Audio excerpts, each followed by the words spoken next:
Hey everybody, Kevin KC7 here with another Super Mario Bros. X. Today I'm going to play Mario, just to show you guys that I can play Mario. This is actually an after the fact commentary. I was really talking live, but I forgot to hit, I turned off the microphone usage in something else that I was doing, and totally forgot to do that again, so we're going to talk over this, but at least I can be more fluent because all I'm doing is sitting here watching my video and talking, so it won't be, at least I won't be stopping and like dodging bullets and stuff like I'm doing on screen. So the point of this is the door is locked, so you have to go on the roof, and we jump in here, and there's some of those little sock things from Mario 3 and a power-up. It's kind of cool, the way that they did this game. You can always come back and get them, so they're not just one-timers like in Mario 3. And, you know, they have the ice flower, which was in the new Wii game, and I think that's a nice touch. So, floating brick niche is where we're going in this video. Got some rockin' music and some springboards. And one thing, if you noticed, that a lot of the screens in this game look kind of big, and that's actually probably because they expected people to play multiplayer. And you know what, I'm going to talk about multiplayer since I'm just sitting here. I might as well talk about something useful. The gameplay speaks for itself. I mean, getting coins, shooting icicles and stuff, fireballs right now. Okay, so basically the multiplayer, how it works is you split up the controls, or you have your own controller, and you play on the same screen, but as far as I know, that once you leave the screen, it goes split screen. Kind of like Toe Jam and Earl back on the Sega, if you guys remember that game.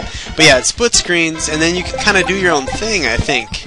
Now, the question is, can you be in different levels at the same time? That much I haven't explored. And see, this guy right here is saying, what am I going to do? I got to get rid of all these purple blocks. So basically, you have to find a way to get down there. With Link, actually, you can just like down thrust the shit out of this part, and even use your sword to do all that. But obviously, they provide these beetle shells or whatever the hell they are to basically do a quicker job. It's pretty fun to down thrust through all this, though. I originally played Link throughout most of the game, but there's just some parts, especially there's some secrets that you just can't do with Link because you can't fly with the feather. Basically, when you get the feather with Link, instead of flying, you kind of have like a double jump period where you're kind of hovering as the fairy, and then you fall. So yeah, so there's a door that leads back up there. I was afraid to get that mushroom, but it didn't replace my item up top, so I was happy.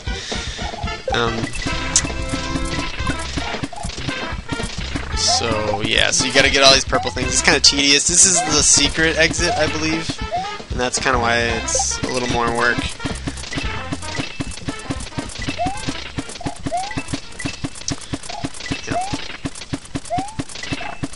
There's not anything to talk about right now on the screen, so I'm trying to think of something else.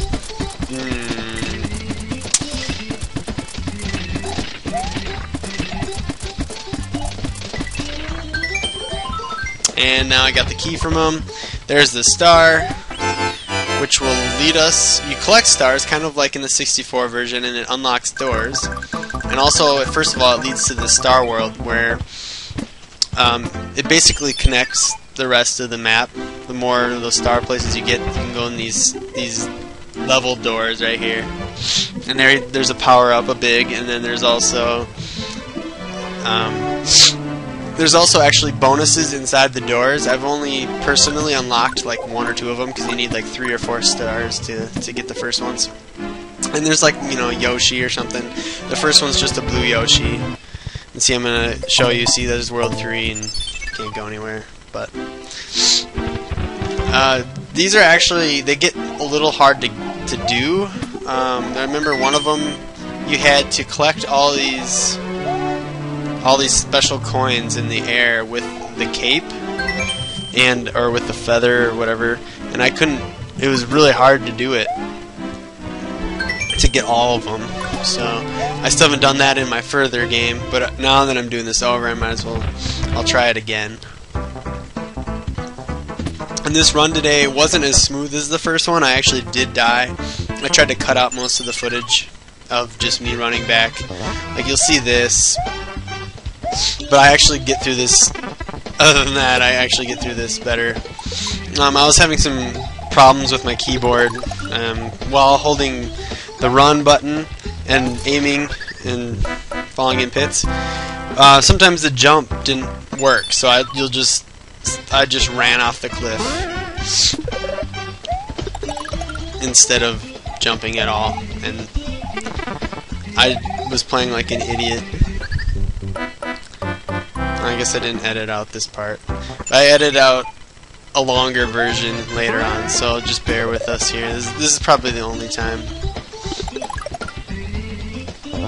But it does make the game harder to play on the computer, so I suggest getting a controller or whatever.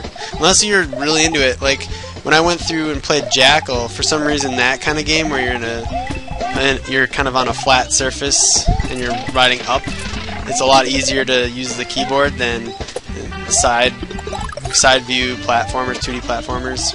I don't know why or what it is about it, but definitely.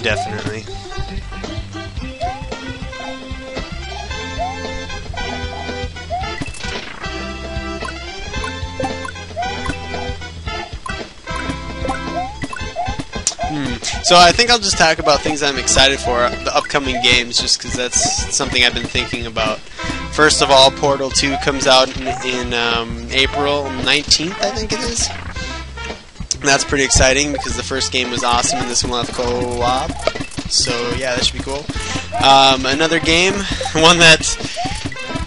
one that is ridiculous, that's either going to be hit or miss, and that's Duke Nukem Forever. I haven't been a huge follower of the game coming out, but like I really enjoyed the 64 version back in the day.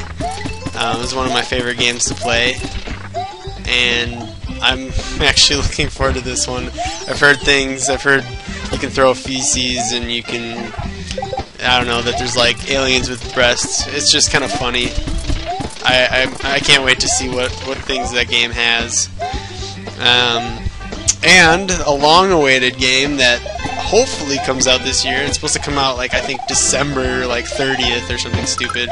Is Diablo 3, and I know a lot of people are waiting for that. I'm excited to try out the new Monk. Also, the Demon Hunter looks kind of cool. I used to play Amazon, so I want kind of a ranged archer type person, so I think I will enjoy that. Alright, so now we're like done with this level finally. And that worked out perfect. I just got out of words, and now we're off to the first castle here.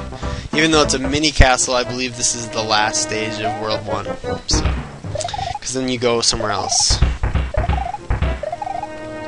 And if you notice the screen isn't like completely fluent, it's because yeah, when recording with this, it just, for some reason, it just isn't smooth. I mean, it's not like completely bad. I guess if it was to the point where it looked awful and I couldn't play, then I just wouldn't record these. But I really wanted to record this series because I didn't see anything on YouTube, first of all, and second of all, it's kind of cool. I mean, it's like a fan-based game for the fans. They've got everything. They've got Tetris blocks, they've got Metroid and Link references. Well, you can play as Link, but they've got music from several Mario games, especially my favorite, which is Mario RPG. Mario RPG is actually, it didn't make my top 10 favorite games, but for SNES games, I would say it's probably third or fourth. So that's good. Yeah, and this actually went pretty well. I did edit out one death. It's one of those failed jumps that I was talking about. And here we go with a little sit and wait kind of section where you just spin jump on the top of these fools. And these little bouncy guys. Looks like the head of those little fireball floaty guys. I'm thinking that's what it is. But they decided to make them little hoppy doodads in this version. But I have no idea. I always forget what those guys are called. So Man, talk about your typical elevator section, though.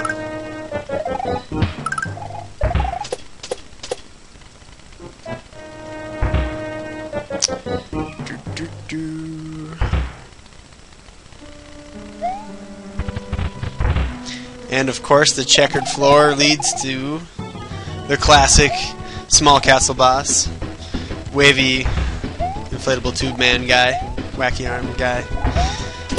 I always thought he was like a Ninja Turtle that liked to like surf or something.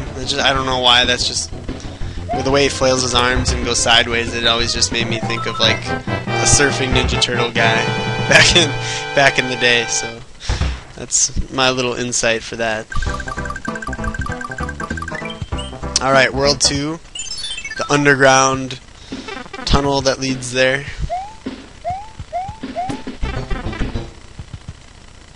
I'll probably pick like Peach next time, or maybe go back to Link. It's pretty much pointless for me to pick Luigi. I mean, I do like Luigi over Mario sometimes, but in this game it really is the same. And Toad. So here's Super Mario 2 kind of little thingy. Tribute, I guess, since we already did the Mario 3 tribute at the first level. So here's the second one. You can actually pick up stuff and throw it just like in that game too.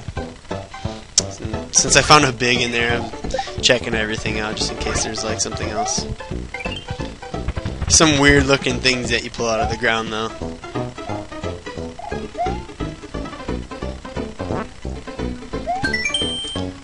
Hold down and press run, and that's how you pick up those anything really.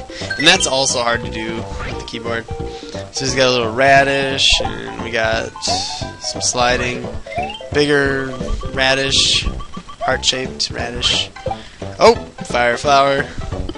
Gotta get that. There's no dark bonus room in this one, so they just put like fun, like good items instead.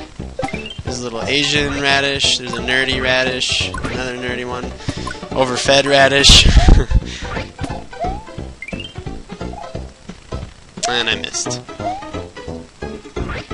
And there's a green pumpkin. Another Asian. And the good old... They did include POW blocks though, so that's good.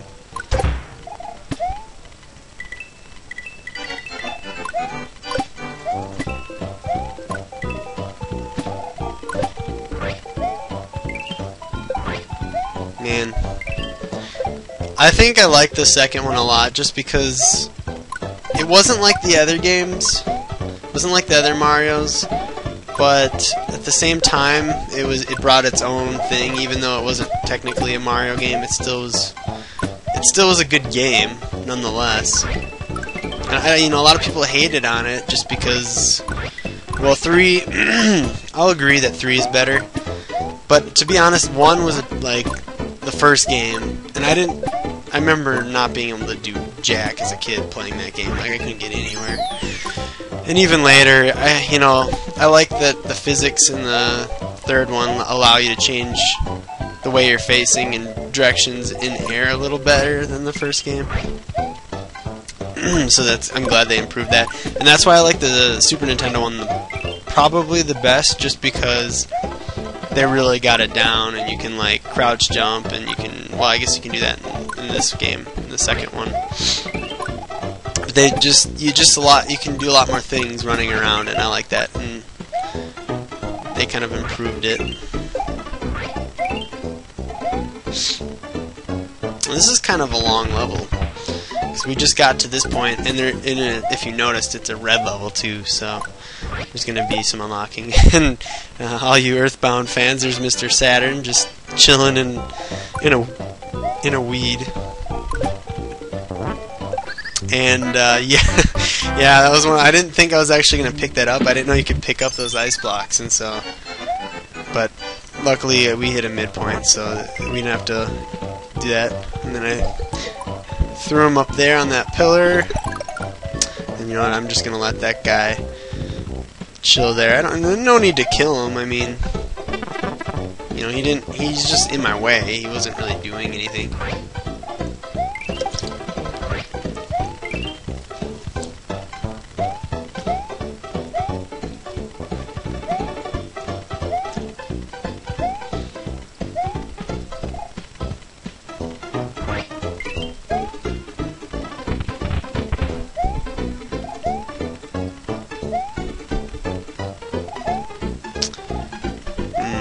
I'm thinking now that I should have cut this out. In the future, I'll cut these out. Like, I'll just show that I died, and then show me back at that spot again, just so that for the sake of, you know, wasting people's time.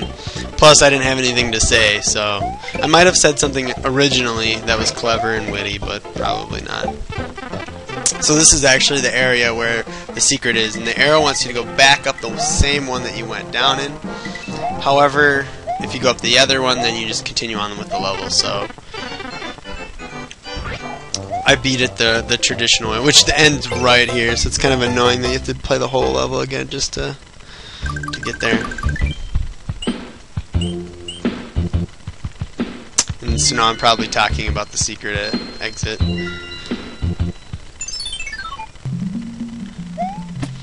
And okay, what I'm going to do for you guys is I'm going to be right back. Okay, we're back, and we're going down and back up to Super Cloudland.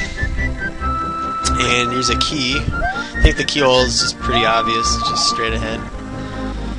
All that work just to unlock, and this actually unlocks the real path too. It's not really the secret exit, it's like the mandatory exit. Alright, well, this is Kevin Casey7 with another little video here. I'll make another one in a day or so and continue on. Until next time, guys.